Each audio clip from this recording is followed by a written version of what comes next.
Welcome to another edition of Overcoming Illness. I am your host, Paula Denoncourt, founder and CEO of Enrich Your Health. Sorry we're a few minutes late tonight. Just had some miscommunication in the time, which happens. Sometimes people don't know, Central Time to Eastern Time. We all do it. So no worries. So I'm your host, Paula Denoncourt. I'm a holistic health coach. I've been doing my business since about 2010. I help people with things like autoimmune issues, food allergies, food sensitivities. I do that by one-on-one coaching, group coaching, and speaking engagements, as well as now my TV show. So tonight I'm really excited to have Prophet Sherry Bean on the show. And she's going to share some her amazing journey, I should say, and organization that she started. So, with that, since we're starting a little bit late, I just want to let everybody know, being a health coach, I do have digital recipe books, ebooks available for people that suffer from multiple food allergies or even inflammation. If you have like arthritic type problems, I can do customized recipes, or I have them on my website, enrichyourhealth.com, along with some free gifts. And that goes for you too, Sherry. I have Reversing Illness ebook, digital ebook, and 6-day immunity meal plan guide. So we're starting a little bit late, so we'll get started. So I'm excited to have Prophet Sherry Carol Bean on tonight. She's an author, she's a TV host, and she is also a podcast host. So I'm really excited to share her journey tonight, and some of what she's gone through in her life to get her to where she is now. She's gone from rejection to redemption. Yes. And I cannot wait for you guys to hear some of the types of rejection she's gone through. Addiction was one of them, and I'm going to go into her bio and name some of it. And then we'll go into some of the questions. And then, Sherry, at the end, you can let us know where people can reach you. Hey, Maggie, thanks for being on. Antoinette, thank you for coming on. So thank you for those of you on. If you don't comment, I don't know you're here. But good evening, good morning, or good afternoon, whatever part of the world you're in. So thank you all for being here. So with that, let me introduce Sherry. Prophet Sherry was raised in the heart of the West Side after losing her adopted mother at the age of 10.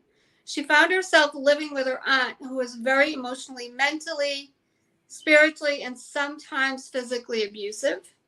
To escape the abuse in her household, she would hang out with some of the most notorious gangbangers and drug dealers on the west side of Chicago.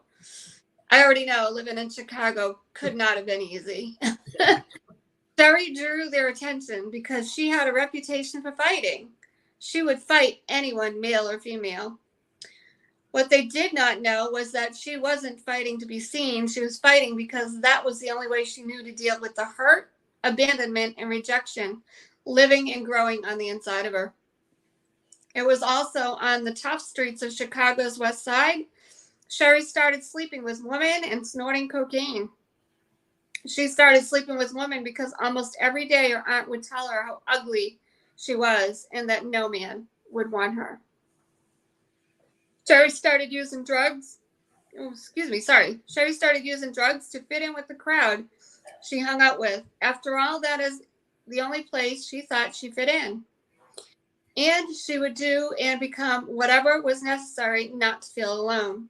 Sherry has written a book depicting her life's journey, and it is called From Rejection to Redemption: One Woman's Journey. In it, she goes into detail on how Jesus interrupted her sin agenda with his plan of salvation. And amen to that. Yes, yes. Amen to that, yes. There's a 30-day journal that accompanies the book. The journal is filled with prayers designed to not only enhance your prayer life and language, but to assist you in identifying and uprooting the spirit of rejection both. Sherry's book and journal can be purchased on Amazon. Prophet Sherry hosts a bi-weekly Facebook Live show called Sherry TV. When asked to describe her show, she states, Sherry TV is a platform where the unknown voices are given an opportunity to release their kingdom sound. She brings people on who God has highlighted and given a message for the masses. That's huge. That's Yeah. really, that's awesome. How many of us have been in the back and not come to the forefront, but God wanted us in the forefront? She also hosts a podcast called Sit Down with Sherry. She uses the platform to release the word of the Lord, provide kingdom encouragement, and host other prophetic and marketplace voices called to speak and govern and shift the trajectory of those listening. Not only is Prophet Sherry a published author, she's also the founder of a nonprofit called Hearts for Cancer. Hearts for Cancer buys Care Bears and gives them to everyday sheroes and heroes without capes who have been given a cancer diagnosis. Sherry is a prophetic voice in the earth called and commissioned by God. That's so amazing. Amen. She is a prophetic intercessor sought by many to teach and train on praying the scriptures and praying them with the kingdom authority. Prophet Sherry will tell you in a no nonsense way that she hates the devil and he Hate him. hates her. Hate him. Prophet Sherry has no problem admitting that she is the least of the least called by a sovereign God to do and demonstrate the supernatural power of God everywhere she goes. Prophet Sherry will also tell you in no uncertain terms, don't come in her space if you don't want destiny pulled or pushed out of you. Don't do it.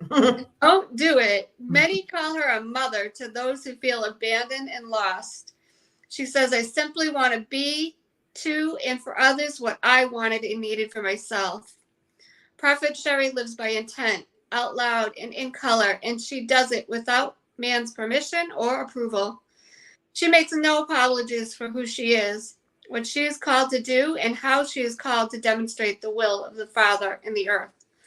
Welcome, Prophet Sherry, and welcome Hey. everybody else who's come on. Thank you so much. Thank you.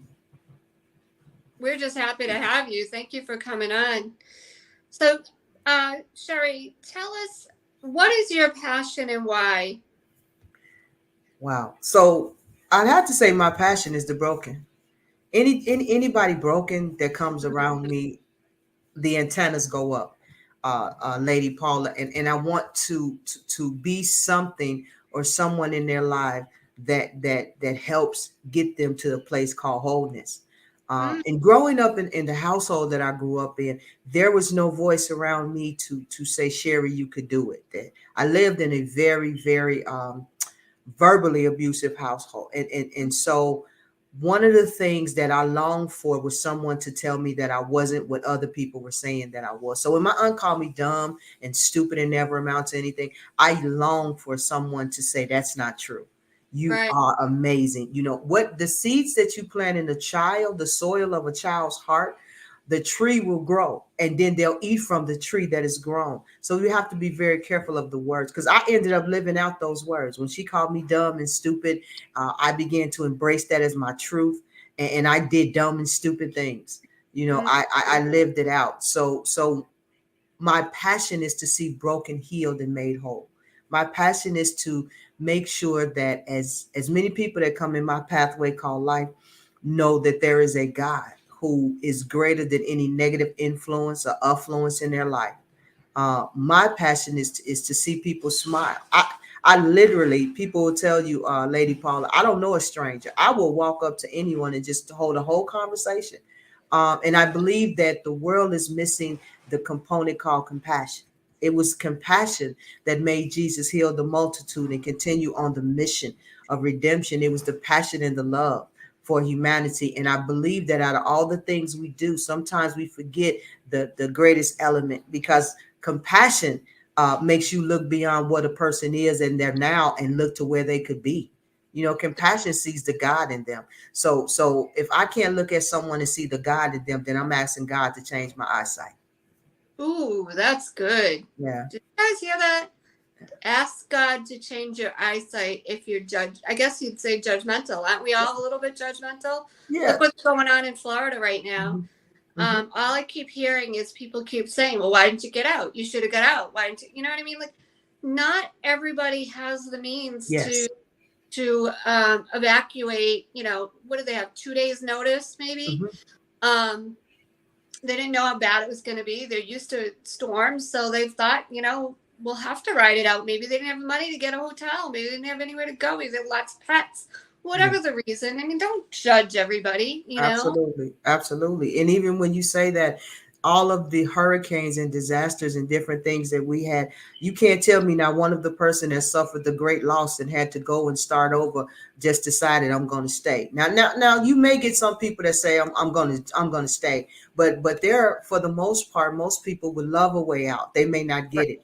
There are some areas where they're the last ones to even get the help.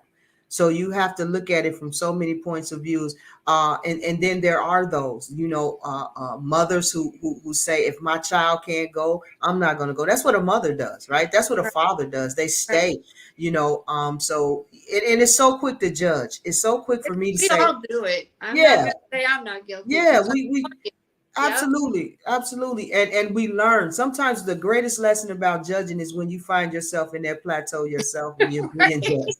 You're like, whoa, did I do that? If I did, Yep. then I'm sorry. So yeah. Yep. I have a saying, never say never, because even though you say I'll never do that, no, I wouldn't do that, but you don't know unless you're in that situation. Yeah, You absolutely. just don't know. So I love that. God, I want to see them the way you see them.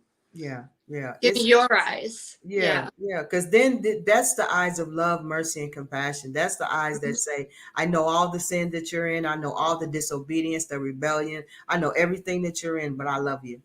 And Yep. love really does cover a multitude of sin, and love is the only weapon that I've seen cause hell to just leave. Like, it really can, because you can love the hell out of a person for real. You really can. I'm a living witness of that. So when you know that, and you embrace that as truth, you just make that your mandate. So yeah. So did you have brothers and sisters growing up? I was the only child in my family. So my story is a bit complex. So most people think that rejection starts from outward when you're born and you get in situations, my rejection actually was framed in the womb, because my birth mother had 8 children and she did not raise not one child. Hmm. So when I was given up for adoption, that set the framework for rejection. But God is so amazingly awesome. He set this wonderful woman in my life who became my adopted mother. Her name is Mary. And she loved me like she had given birth to me. There was nothing that she would not do for me. And her words always were encouraging and all of that. And I had her for 10 years and I honored that. But when she transitioned and I was with her aunt blamed me for her death. My aunt blamed me for her sister's death. And I know hurt people hurt people. So she had lost a lot in herself. I've learned to forgive the hurt that she never even knew she lived in. So I became, it's kind of like when and I hate to say it like this, but I'll put it like this in everyday terms. If a woman gets raped and gets pregnant and has the child, sometimes she looks at the child and doesn't see the child, she sees the rape. Yep. And We so talked she about tries this. to treat the Yeah. child in an unjust way because of how that child got here. Right? Not Right. the child fault, but she is angry about the rape. She's angry about whatever the case may be. So when my aunt looked at me, she saw what she perceived to be the early death of her sister. And because my mother was known to be violent. I had a mother who was known as one you just didn't want to mess with, and I have more characteristics of her, I think, than most, because I growing up, and it's in my book, From Rejection to Redemption. I talk about growing up being the one that would fight at the drop of a hat because of what was going on inside, and I found out that she was like that. So I have sisters and brothers, and God allowed me. A few years back to actually meet my birth mother. I was over 40 when I met her. And it wasn't one of those Paula stories where it was like, oh, I missed you. I did no, that wasn't a story. we Right. we met we met at a family reunion, and she walked up, and I grabbed her and I was crying, Paul. I was like, oh my God, you're my mom. And she looked at me and she gave me a pat and she walked away, and she saw my little sister and she said, there go my baby right there. And I stood in the middle of the family reunion crying. Because I was like, what? Because you go through that, even as an adult, you can go through, what is wrong with me? Why Yeah. can't you love me? What is wrong? But at that moment I had people around me to say, don't do that. Don't you go in Mm. there. Don't you enter that dark space. And they would tell me that's how she is. You can't, don't do it. And so I got a chance to meet my birth brothers and sisters, which was amazing. I love them. I have a little sister named Sherry, and I have two older brothers, and an Nice. older sister. So I got a chance to meet them. So that was good. Um, but prior to that, my life was very, I was on a road to hell, and I put myself on it. I didn't want to be here. I thought that God had made a mistake in leaving me here. Mm. And so I did everything and anything I could to numb the pain. So I don't want to, yeah, but you could, I don't want to keep talking because I'll just keep going. Oh no, that's people need to hear it. So tell me, like the reunion, how did you wind up like at a family reunion like that? So I How did have it a, go? yeah, I have a birth uncle up here. And so I had got in contact with him. And they had a family. I found out that they had a family reunion every year. And so this year I said I want to go. And so they made sure that I was able to get down there and go because they wanted me to meet her as well. And it just didn't go the way everybody would have liked it to go. It Mm. just wasn't. But I now say with my birth mother, anyone can have a baby, and it doesn't qualify you as being a mother. She Right. had children, she couldn't be a mother, and I believe she knew that. I believe that she knew that she couldn't be a mother, and she gave them away, and that was her choice. She passed away a few years ago as well, and so my greatest takeaway from that is one, thank God she didn't abort me because I needed to be here. Right. The next takeaway was I thank God that He allowed me to meet her, to look upon her, and just tell her. I was able to tell her, I love you. You know, Yeah. I love you. It doesn't matter what I just need you to know that I love you. And I did. I can honestly say that I did my best in trying to have a relationship with her. It just wasn't her wish. And, Yeah. and so you learn and you grow from those type of things. Yeah. For those of you who don't know, I was also adopted. Yeah, I was adopted into a really good family. Both my Right. parents are now, but I never knew my birth mother, Mhm. and I've never like tried to look for her or anything. I don't know who my birth siblings are or anything. So I just think that's awesome. Regardless which way it went, at least you got to meet some of them. Are you Yeah. in touch with some of your brothers and sisters now? All the time, all the time. I because I'm family oriented, so I'm reaching out. They've started reaching out. So yeah, we keep in contact. Because I told them if we're all that we have, then let's make that real. Let's be Yeah. all that we have. Let's break generational curses and cycles of dysfunction, of not talking and all of that. Let's break that. So Yeah. that's what I'm called to do. So it's heartaching sometimes, but we do it right. We keep going. Yeah. You're meant to mend families together and people, and yeah, definitely. Mm-hmm. Yep. Yeah, I was like I said, I was fortunate. I had a good mom and dad, good upbringing. I'm thankful for my adopted parents because I don't know where Yes. I would have ended up. No idea. Yes. Yes. Mm-hmm. And I've always been thankful to my mom that gave me up for Mm-hmm. that. You know what I Mm-hmm. mean? Like not everybody Yes. else feels that way. Like Right. what, like you said it earlier, right from the get go, we feel rejection. We don't even know we're feeling it. Mm-hmm. So we Mm-hmm. don't know this or realize this. Sometimes right from the womb you're feeling rejection, like your mom didn't want you. You pick up Yes. on that Mm-hmm. feeling, and you're born with it. Yes. It's just Yes. one of those things that you're just rejection's just kind of in you because Yeah. that's you're born. And even I've always hated hospitals, and not even the not that anybody really likes hospitals, but I always wondered too, not always, I kind of came to this realization a few years back. I wonder if my biggest hatred for hospitals is because I was born in one where I was given up. Like my mom gave me Wow. up. You know, and I Mm-hmm. don't know. Mm-hmm. It's a thought. Or is it just, a lot of people hate hospitals? I don't, I mean, who No, likes, it's an association. It's just right, like you said. Sometimes people we react to the association we have with something. So right. it's an I don't know. association. I get it. I'll Mhm. never know, but just a thought. Yeah. So, so tell us a little bit more of your upbringing, some of the things you went through, and then we'll talk. I do want to talk about your organization as well. So Just tell us a little bit about the drug addiction and sleeping with women. I mean, it sounds like you were just looking to kill pain. yeah. Yeah. So I think when people begin to understand that Drug use is a outward symptom of a much deeper problem going on within.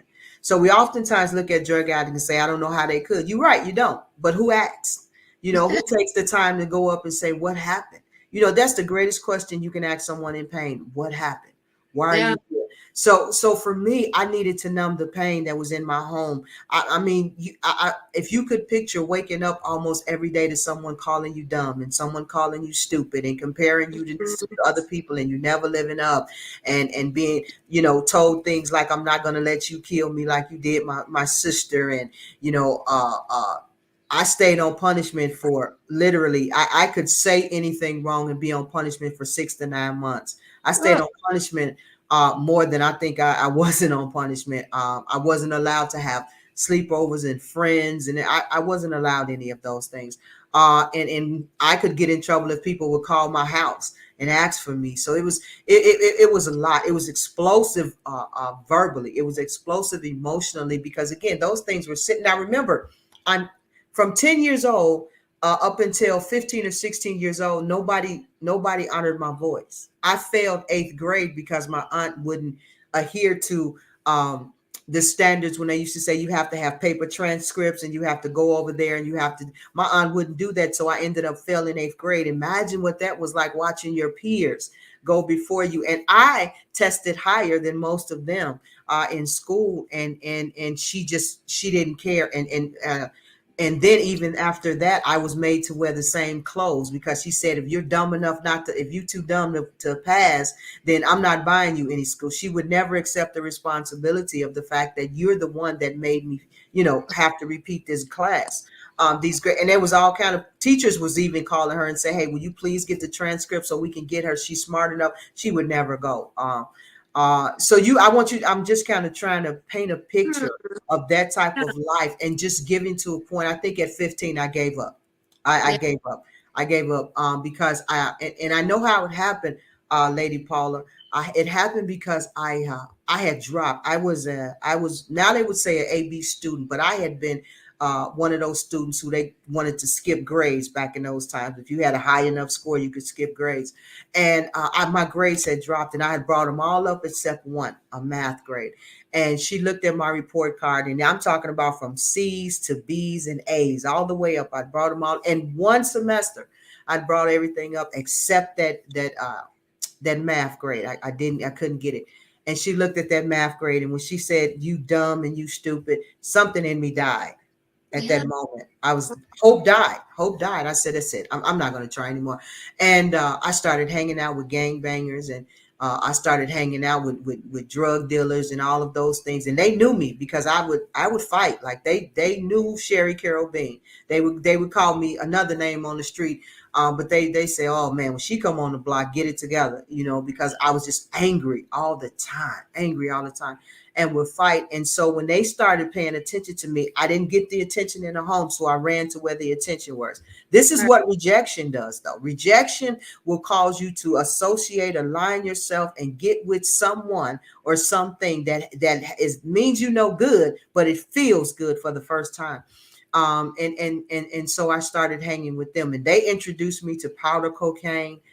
They introduced me to a gang lifestyle. My first so-called love was a woman, an older woman, because when you are looking for love, when what appears to be love shows up, you'll Yeah. you'll take it, depending on the depth. Now I'll say this: depending on the depth of rejection and self-hatred and loathing that you may be walking. I didn't like me. I didn't even like to look in the mirror. I didn't like me. I thought I was ugly. I thought everything about me was ugly. So when someone pays attention, I would grab onto them like for dear life, because I couldn't let you go, because if I let you go, then I'll be back in this empty space. And so I grabbed a hold to whatever it was, and there was something deep inside of me that knew it was wrong, but I needed to feel wanted. I needed to feel love, and it was abusive. She would jump on me, and her friends jumped on me, and all kind of things. But I stayed because this is the only thing I thought love looked like. So I understand when women who go through abusive relationships say, I thought this is what it is, because you don't you know um and so it progressed. And I remember I was standing on the corner one day in my neighborhood, and somebody walked up to me and they said, Sherry, you better get out of here. because there's a hit on you. Now, these are from the people that I hung out with. These are, Mm. my book talks about it in great detail. These are some of the people I hung out with.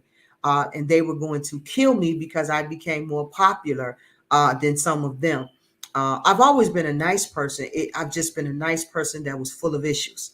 And so, so I left. I remember leaving crying, and I went north to the north side of Chicago, and I fell deeper into drugs, and I fell deeper into lesbianism. I was deeper into the dark places of rejection. It was just deeper, deeper, and I didn't see a way out. I was content with dying the way that I was. I never. My testimony is not that I looked for Jesus. It's not that I wanted God. I was mad at him for taking my mom. I didn't want to. Everybody that told me about Christianity told me you going to hell. Nobody told me about a road called salvation. Some of the people that told me how quick I was going to hell was buying the same drugs I was buying, and all of these other things. So I thought the Christianity was full of hypocrisy. So who wanted any part of that? Uh, Right. but when God wants you, when God has His hand on you, Mm. much as I tried to run away, and I remember the day it happened, Lady Paula. I was working at a store, and my godmother, who couldn't stand me at first, she was too saved, and I couldn't stand her. I thought she was too saved, and she thought I was too much of a sinner. And we couldn't stand each other, but God knitted it. One day I was walking past with my sin partner. That's what I call her, my sin partner. We was walking past, and she jumped out of the seat. She was getting her hair done, and she hugged me, and she said to me, she said, "Girl, God gonna use you in your testimony." I didn't know there was an impartation. And from that moment on, I literally started wanting to know, well, who is this Jesus? And I remember I went to several churches, and they were so busy looking at the man pants I had on, and the man shirt I had on, and the man shoes I had on. They didn't welcome me. They didn't say, "Do you know Jesus?" When I would come, of course, they wouldn't put me out, but I could tell I wasn't wanted, and You could tell. nobody would greet me. Nobody hugged me. Nobody gave me that love. And I didn't want any part of that. Mm. So, for me, all of that, uh, all of my life prior to salvation was spent chasing the love that only God could give me. It was spent chasing the acceptance that was found in the bosom of Christ. Amen. I didn't get high I didn't use drugs to get high. I used drugs not to feel.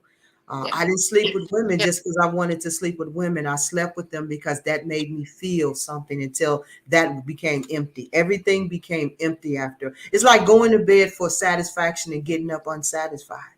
You know, Yeah. all of those things was before. And when I tell you that the road, even when I came to Christ, when I started telling my testimony, people laughed at my testimony and said, "I don't believe she's delivered," and all of these things. And even in the body of Christ, that's a whole nother that's a whole nother thing. But yeah, Yeah. yeah. And again, Wow. it all of these things are in my book, where I go into detail and I talk about some of how Lady Paula, these things affected me, because had it not been Jesus, had it not been God, I would have left Christianity at least a year in, because all I heard was what I wasn't. All I heard was, well, we don't know if you this, and we don't, it was so heartbreaking. Mm. And it's a saying, that says you can't skin a fish that hasn't been caught. And so many times they were trying to dress up the outside, and nobody knew the stench of the rejection and the hurt and the disappointment and the loneliness that I was feeling on the inside. I was still the 10-year-old girl who saw them take my mother away in a body bag, and I was screaming and nobody heard me. Yeah, I talk about it. That's the only chapter in my book I can't read. I can't read that chapter that talks about that, because it was the most painful. And I I can't died. imagine. I died with her. And I remember in my silent scream, when they said that she was dead. And I heard my auntie saying it, and I started screaming, "You promised you wouldn't leave me. You promised you wouldn't leave me." And I Mm. was screaming, but I didn't open my mouth. Right. Open my mouth. So it was a silent scream. And I remember when they zipped up the body bag and they were carrying her downstairs, Oh, part of my life went with her. And I think I chased that love that she had for years, until I could accept that my aunt had whatever she had going on, and she was not capable of giving me the love that I needed, and I had to get that love through Christ. The Yeah. men didn't get it, the women didn't do it, the drugs didn't do it. It No. had to be Christ. And still, sometimes to this day, when I think about the days, I fall into a weep, not a sad weep, but just a weep that He loved me so much through those hardest times. Yeah. I was stabbed.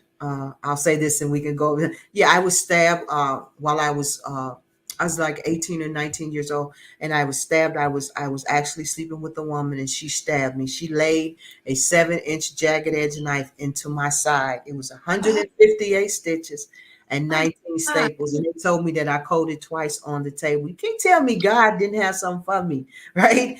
And I walked around for a week with like 19 stitches holding me together, staples holding me together after that. But this is how I know that when God has a plan for your life, no matter what happens, He will always give you a way of escape. And it may have taken me years to get here, but I'm here now. You Yeah. know, and so this is why I say I look at people different. I look at the unwanted different. I look at the ones who are hurt. I look at the lesbian different. I look at the homosexual different. I look at the transgender different. I look because my question is why? What happened? What's going on? What makes you feel this way? I look at the drug addict different. I look at the drug dealer different. All of these walks that God has walked me through, with they give me the eyesight of someone who says it's more to it than what I see. I think a lot of times, and not to talk too much about this, but with transgender, maybe not all of them, but I think some of them, it's like what you said, it's all about rejection and attention. They weren't getting attention as, like, say they want to be a woman.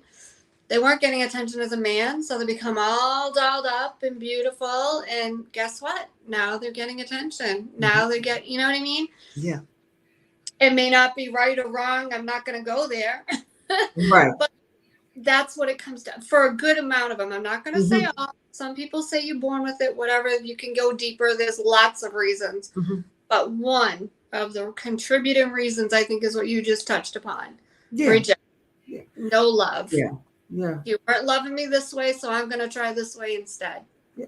And Uh, if yeah, we could ever get past the initial viewpoint, if we could ever get past what we see in the flesh, and right. ask God to show us the heart, or care enough to listen when they're talking, whoever it is, just care enough to say, what's going on, Paula? Why are you, or what happened? Did something happen? Do you want to, or just be a safe space for when they do want to Yeah, talk? Just make them feel like whatever you say to me is not going to make me look at you side eye. It's not going to make you love you. Because the truth about the matter is, if Jesus was in human form, the very people we shun, the very people we turn our nose up at, the very people we don't want to be with is the people he'd be sitting having coffee with and asking them, do they want him? So for me, you can have all the rest of that stuff. I want to see souls saved. I want to see soul snatched out of the grip of hell. And I don't care what that hell looks like. I want to see it. And if God will entrust me to be a part of the releasing process, uh, that's enough for me. That's enough for me. yeah. We could talk even more about Yeah. all of what you've gone through, how you became a prophet, and all of that. But I do want to talk about your organization as well, Hearts for Cancer, with Care Bears and all of that. So tell me, like what you told me, how that came about. Tell us about the Yeah. organization, what you do, and then how people can reach you, how they can get your book, and all of that. Absolutely. So, Hearts for Cancer was actually birthed out of when I worked at a particular organization, and I was in customer service, and I believe in serving customers. And I was most of the clients that would come into our office was they were afflicted and inflicted with cancer of some form. And I seen them from 18 to, oh, I literally saw a lady that was over 100 years old. And so I would see them come in, and I wanted them to be more than a number. I wanted them to feel like they were more than a number. And I definitely wanted them to believe that they were more than their diagnosis, because it's life altering, it's life changing. So I wanted them to know that someone cared. offices can be very cold. Offices can be very just one-sided and go in here, let me get you in here back. I wanted them to feel more than that. And so I changed my hair pink, a bright pink. And people would come in and they would say, "Oh, happy hair." That's what they would call me. I don't even think they knew my name, Paula. It was just like, "Oh, happy hair is here," but it would make them smile. Mhm. And I did that for about 6 months, and then my office manager came and said, "Well, you change your hair color, or you're fired." And I knew at that moment that she was going to probably do everything she could to get me out of there, because again, all of a sudden people were talking about Sherry Carol Bean, and sometimes people, it's kind of like Saul and David. When David never did anything, just the people were honoring him more than what Saul thought that they should, and then he began to hate him. So it's kind of like one of those things. And so I changed my hair back, but I started putting little things on my desk, and just to make people smile, and everything. You take it off, take it down. It was, everything became against policy. And I had a pink Care Bear that someone had given me, and I left it on my desk. And she came and she says, "Oh, that has to come off too." And I looked at her. I said, "Okay." And then I said in my, now this is my rebellious nature, I'm gonna be truthful. I said, "Yeah, okay." And I didn't take it off. I said, "I'll take it off tomorrow." And I'm glad that I didn't, because at the end of the day, a young lady who was newly diagnosed entered into the office. And the young lady was she couldn't have been any more than 30. And when she came in and she came up, she was already crying. She already had tears in her eyes. Oh, And her conversation started with, "I just want to see my daughter graduate. I want to see my daughter get married. I want." So now my heart is breaking here, and I'm trying to have this office composure and all of this, but I'm listening to the her and her fears, right? And no matter what I would say to her, she was just, I just want to see her live. Yeah, and I just want to see something. And so she looked Paula over, and she saw my Care Bear, and for whether it was 3 minutes or 5 minutes, all of a sudden the fear, the apprehension, the scare of death kind of just dissipated. It just, and she started talking about, "I remember that. I remember the Care Bear era." And we started talking about Care Bears and how they came and how they made us feel and all of that. And then it came time for her to go in the back for her treatment. And I grabbed the Care Bear, and when she opened the door to go to the back, I gave it to her. And she was like, "No, I can't." "Yo, you're gonna take this Care Bear."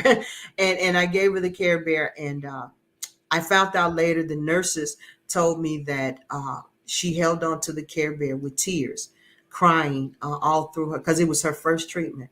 And they said that she cried all through the treatment, but she held on to the Care Bear. And the next time I saw her, she grabbed me so tight, and she said, "You just don't know what you giving me that meant to me. It gave me the courage to go and take that treatment. It gave me the courage to do it." And she said, "You just don't know what that meant, and you're a stranger. You really don't know me." And I knew at that moment that was it. I said, "If this is what I can do, no one can stop me from doing this. So if this is what I can do, then I will buy Care Bears." And I did. I started buying them out of my pocket. All the extras I would get, I would just load my trunk up with Care Bears, and that's I would just amazing. start giving them away, as many as I could every day. I asked God, "Don't ever let me be able to walk into that office again without Care Bears." And He fulfilled that. And I did that for 6 months, about 6 to 9 months by myself, Paul. And then uh, my coworker said, "Well, why don't you announce it on Facebook or social media? People would help you."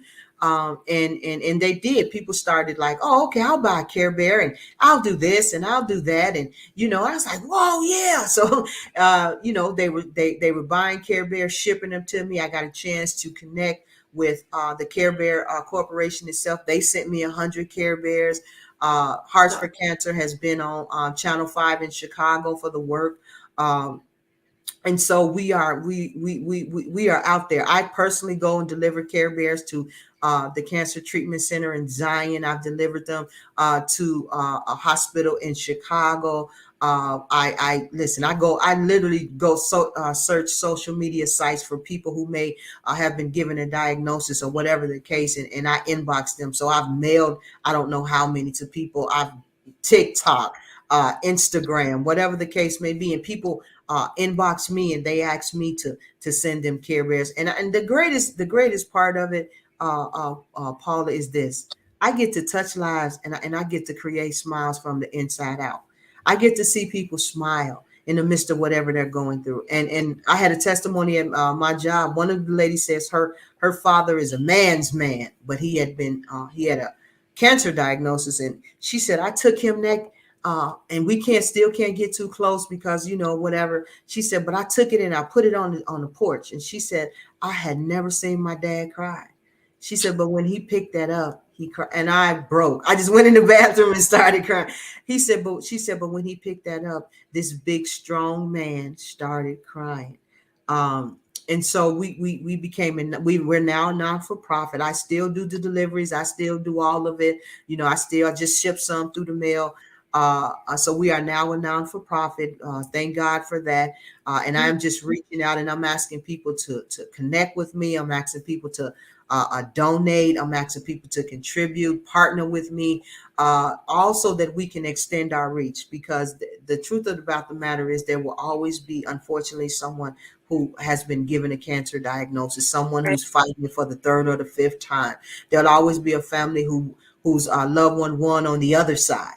I give those. I personalize certificates for them. I do all of that, whatever it takes. So I want to be able to continue to do that. Is my passion. That is what I want to do. So I ask people to go to our website, to go to our Facebook live, to our Facebook, and look at that and see what we're doing. The evidence is there in the faces of the people that we've had an opportunity to touch. So yeah. And the Facebook page is Hearts for Cancer, right? Hearts for Cancer. You can just go click on there and you're going to see it. Yes, Hearts for Cancer. You can follow the page there, and then on Instagram, it's Hearts for Cancer. It's Touching Hearts for Cancer. Okay. Mm-hmm. Couldn't remember the first. I knew there was another word. I'm like, wait a minute, what's that first word? Touching Hearts for Cancer on Instagram. Yes. And the website. Yeah, and the website is Touching Hearts for Cancers with an S, the S on the end of cancers, .org. And on the website you can go and you can look, you can see some testimonies that people have given, but you can also donate there as well. There's ways that you can donate. It is a 501c3, so those who may be interested in like tax time and write-offs, so it is recognized as that, and I would love for people to go on there and do it. If we can just continue to touch one person with a Care Bear, that's great, and that's where the money goes to purchasing Care Bears, to making sure we get them, to the operational cost of running this business, to all of those things. So I would love for people to go and look and share with other people. Share. Right. Mm-hmm. How much is one Care Bear? Just so the people out there have an idea. Sure. So it depends on where you go. If you go to Walmart, which was where I live, but if you go to Walmart, they have different prices. If you go in store, you can get a small one for like $10, and I think you can get a 5-pack of, and you can get a 5-pack of Care Bears for, I think it's $24. The middle size ones, or the 12 to 14 inch, they are anywhere from $12.99 to $14.99. You can go online and get some. There are so many, but I think the smallest one I've seen is, they call it a miniature Care Bear, but they can be kind of expensive because you got to get them 2 or 3. So sometimes you can get them on Amazon at $23, but the base price would start at $10. Okay, so anywhere from like $10 to $20 donation would be. That would be amazing. Absolutely. That would be amazing. Any corporation that's watching would be great. Huh? Yeah. If anybody can do more, great. But yes. Give people an idea. Yes. But just one Care Bear, if you could do $10. Yes. Yeah. Yes, absolutely. For those of people don't know, October is Breast Cancer Awareness. Yes. So we are making people aware of cancer all month. So I'm glad you came on and talked about your organization. It's so needed. I've done talks for breast cancer back in Massachusetts. It was called the Breast Friends Connection. Love them. Mm-hmm. And I see how they, once again, it's all about that, they need love. They need to know that they're loved. Absolutely. Illness, but it doesn't mean can't still love them, so. Yes. And then when it comes from a stranger, it means much more, right? somebody that doesn't know you, and that blesses me when I'm able to just reach out to someone on TikTok or on Instagram and say, I just saw your story. Can I send you a Care Bear? And you could hear it even the typing, it sounds crazy, but most of them, yes, oh my God, and that brings about the exposure. This is that month. So I it is my intent to bring a certain amount of bears to Zion Treatment Center this month. You located? You're in Chicago? Are you in I'm sorry. Chicago? Where are you I'm in located? Lake Villa. I'm in Lake Villa, actually. So I'm in Illinois. I'm just Illinois. outside of Chicago. For anybody who wants to help physically in Yes. in the flesh, Mhm. if they live in that area. Yes. They can you can actually even email me touching hearts for cancer at gmail.com. You can email Okay. me there, touching hearts for cancer at gmail.com. Email Awesome. me. What however we can connect, that would be amazing. And for Okay. those who may be interested in my book, it's on Amazon. It's called Okay. From Rejection to Redemption: One Woman's Journey. It is on Amazon, and so is the journal. Yeah, I love that not to change the subject of your organization, but back to the book. I love how you have a journal with that, because I think a lot of us, I don't care what you've gone through, addiction, what anything to do with rejection, abandonment, any of Mhm. that kind of stuff, a journal is so helpful to get those feelings out. Like, what are you going through? Yes.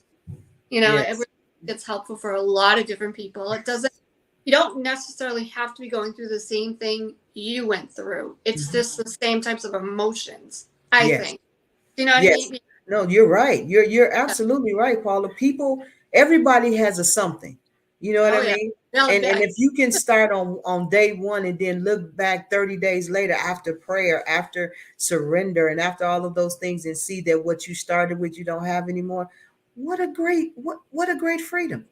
What a Yeah, great, just from writing. The writing is therapeutic, period.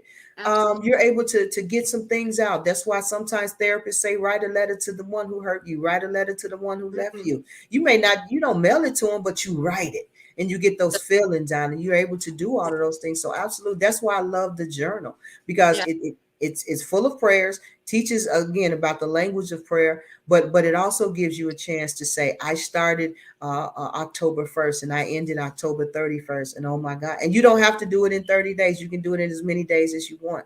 Just do Oh, wow. it. It's that kind of thing, because I want to see people free. We talked about that. And however that freedom comes. And sometimes for people, the freedom comes in looking at the journey and just really, this is real. Because when you put it on paper, it's real. This is what this is. And now I'm not there anymore. So definitely, yes. I'm thinking we should start, doesn't have to be this month, but we should start a group. And we all get the journal and just kind of have like a little group. It doesn't have to be a face. I don't know what kind of group it'll be. I love it. Let's do it. Yeah, Yeah. well, we all just, kind of journal, and then you share what you want to share, I guess, if you do. Yes. 'Cause I'm sure some people are going to get some emotions out there like, oh no, I don't want to share that with Mhm, anybody. You know what I mean? That's going to mhm, happen. mhm. But some sort of a group, I'm thinking like a group, I think that would be really beneficial for a lot of people. Like we Yeah, could yeah, book I the would journal. love to be a part of it. That's good, because I Well, can. your book, yeah. I'm just But thinking you learn, real like, estate even I think the beautiful thing about it, I'm sure that you'll probably agree with journals, is you can go back and you can look at those things and it'd be something different, right? So Yep. what might have been 30 days last year, if I go back and I reread it and I redo it, there's another something in the 30 days for this year. So you're still able to share and say, wow, I can Yeah. see that. And you can even share if there's time. Oh, I reverted. I kind of Yeah. went back to some things, and so yeah, it'd be amazing. That'd That be would a be great amazing. thing to do. I don't know. We'll have to think about when, but if anybody out there, if this is something you're interested in, Mhm. reach out to me, reach out to Sherry, and we'll get it going. Like, even if it's Yes. 5 people, who cares? I think it would be really helpful with, there's so much going on in the world right now. Even myself, I'm an intercessor, I'm a prayer warrior. So God's given me a lot of stuff to know about that Yes. other people don't know about, and Mhm. it's a lot. Yes, it is. So It we're is. all going through lots of stuff. You might be a prophetic vessel, you might be a watchman, you might just be a regular person out there that Yes. doesn't know that you're meant to do certain Mhm. things for God or what your purpose is. I believe that doing something like that would really help a lot of people with whatever you're going through. I agree. I agree. Yeah. And sometimes you find your purpose through your pain. Everything that I went through has made me see that my purpose has been for the broken. You don't Yeah. understand broken until you've been broken. You don't Yep. understand certain things until you've gone through it. That's why intercessors like yourself, like me, we enter the session. We enter in to hear the voice of God and then bring the answer back for Yeah. someone who may not be able to get there. So some people, they may not understand that the reason why you have had the fight is because you're called to intercede, you're called to lead, you're called to dominate, you're called to do certain things, and because of that, the enemies fought you. You just weren't aware, and he never. The one thing he lives on is our ignorance of who we are. So once we find out who we are and what God has called us to be, then he's lost the battle, and I think people need to know that. Well, one last thing about you, you grew up fighting all the time. Now you're probably a spiritual fighter. Absolutely. You I got, love a good war. yeah, I love a good war. it Yeah. built you up for that. So Yes. everything we go through has a reason in the Mhm. spiritual world. Mhm. It just, or in the natural, like both, Yes. in the natural and the Yeah, spiritual. You know, absolutely. it built Absolutely. you up. Like I was picked on all the time. I was bullied all the. It made me stronger. Like I don't condone it, but I wouldn't be who I am now if I wasn't bullied and picked on. I just wouldn't. I wouldn't be the Yes. person. Yes. Yes. That's I am. powerful. Yes. I don't condone these bullies that are really, they don't let go. Do you know what I'm Mhm. saying? Like they're so bad that they really want people to, commit suicide or whatever. You know what I mean? But I don't condone that. But it happens. It's life, and it Yes. does make you stronger as long as it's not to the. Some people are violent out there. Yes. Kids are even violent. I don't condone that at all. But I'm just saying, some of the stuff that happens in life, it just makes you stronger. You know. Absolutely. I agree. Absolutely. Absolutely. Yeah. That was a powerful statement. I agree. Yeah. Well, with that, we're a little bit over, so we'll just about end the broadcast. Once again, you can reach me through Instagram Messenger, Facebook Messenger is the best way, or text me. You can get my phone number right off the website, enrichyourhealth.com. Um, and I want to thank Maggie for being on here tonight. She says Paula is amazing. Thank you. Thank you, Miss Maggie. Yep, she said you have the sweetness of a godly heart. That's what she was saying about you. But I want to thank you again, Sherry, for being on. Anybody wants to get your book, once again, it's on Amazon. What's the name of it again? It's, From rejection to redemption, one woman's journey. yeah. So if you want to do a group with us and Yes. do that, I'd really love to do that. I think it would be great for a lot of people. We'll get the journals, we'll get the book, read the book, because like, how are you going to do the journal without reading the Absolutely. book? But that we'll figure out a time. I don't know. Maybe we need to wait a couple months, give us some time to get the book. I don't know. Maybe we're in October. We might even want to start it in January. Everybody always wants to do New Year's resolutions and all that kind Yes. of stuff. I It am might be, ready whenever you are. yeah. So let us know if that's something you're interested in, and we'll start taking names and get this going. I think it'd be something was just hitting me. I'm like, that'd be a great thing to do. Have a group and just and do that, and then maybe we could take donations for the organization as Yes. well. Hmm. So that. Yes. Mm-hmm. That would be great. I thank you so Yeah. much, Miss Paula, for such an opportunity to allow me to come on. I really do. And I just bless God for your work, for what you're doing. It's not easy being an intercessor. It's not. And I listened to you when you were talking. So I thank God for your yes. Yeah. God does everything except force His will on us. And so you gave Him a yes. And don't you ever think that yes is not going to produce some everlasting fruit. So thank you so much for what you're doing. I appreciate Yeah. it. And anyone out there, like I'll just say this. I mean, we could talk all day about it. People don't understand it, but a long, long time ago, I'll just say this just so people understand what an intercessor is. I started to get visions. I didn't know, it's like, oh my God, I see a tornado coming. Oh my God. It means you're meant to intercede and pray over that situation according to God's will. he may change that situation for the better. So for Yes. instance, what's going on in Florida, intercede. There's more hurricanes coming. Intercede. Pray for divine connections, divine resources. Leave no stone unturned in those areas for people that could still be alive.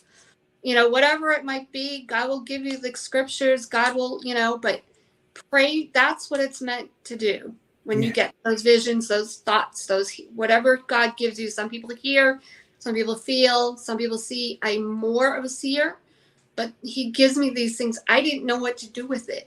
Mm-hmm. So I just want to put that out there because there is a lot going on in the world, and that's one thing you can do. You can pray and intercede.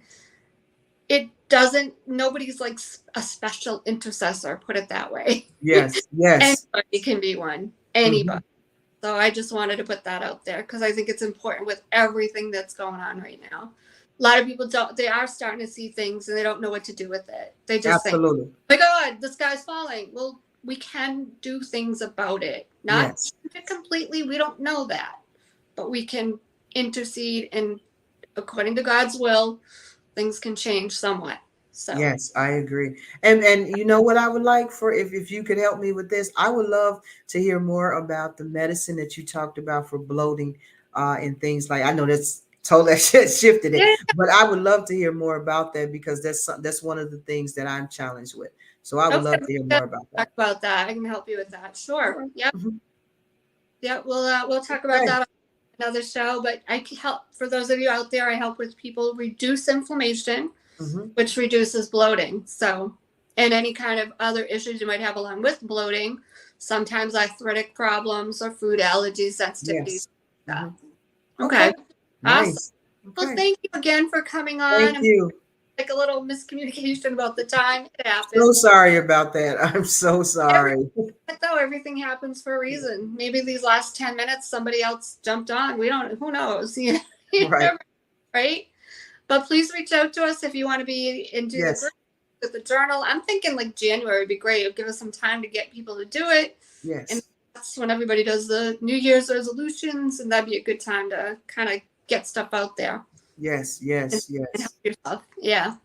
So thanks everyone for being on. I Thank am you. looking for more guests in October. So if you're going through cancer, you're a practitioner with cancer, I don't care, an apostle, a pastor, it can be any of that, prophet, doesn't matter. Somebody's overcoming it, gone through it, got a book, whatever.